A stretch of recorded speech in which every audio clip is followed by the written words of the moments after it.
రుణమాఫీపై సవాళ్ల పర్వం కొనసాగుతుంది. తన సవాల్కు కాంగ్రెస్ ప్రభుత్వం స్పందించలేదన్నారు కేటీఆర్. అయితే ఆయనకు కౌంటర్ ఇచ్చారు సీఎం రేవంత్. నేను సవాల్ చేసిన రేవంత్ రెడ్డి, నువ్వు చెప్పిన మాట వాస్తవం అయితే, నీ మాటల్లో నిజం ఉంటే నీ ఊరు సొంత ఊరు కొండారెడ్డిపల్లె, వంగూరు మండలం అచ్చంపేట నియోజకవర్గం కొండారెడ్డిపల్లె.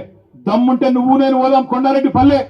సెక్యూరిటీ వద్దు, అధికారులు వద్దు, ఎవ్వడొద్దు, ఒకటే కారులో పోదాం. మనం పోయి ప్రజల కాడ కూర్చుందాం, రైతుల కాడ కూర్చుందాం. నీ ఊళ్ళే, నీ సొంత ఊళ్ళే రైతులు కింద 100% రుణమాఫీ అయిందని చెప్తే నా రాజీనామా అక్కడనే వాడేసి అక్కడికే పీక్తా అని చెప్పిన. సమాధానం రాదు.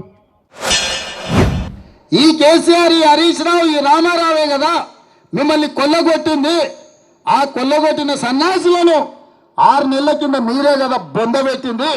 మరి ఆ బొందబెట్టిన వాళ్ళను మళ్ళా గ్రామాలకు ఎట్లా రాణిస్తుండ్రు మీరు ఒక్కసారి ఆలోచన చేయమని రైతులకు విజ్ఞప్తి చేస్తున్నా. మాయ చెయ్యాలని, మిమ్మల్ని మోసం చెయ్యాలన్నదే వాళ్ళ ఆలోచన. 10 ఏళ్ళల్లో వాళ్ళు ఇచ్చింది ఎంత, 10 నెలల్లో మేము ఇచ్చింది ఎంత? అమరవీరుల స్తూపం దగ్గర చర్చ చేద్దాం రాండి.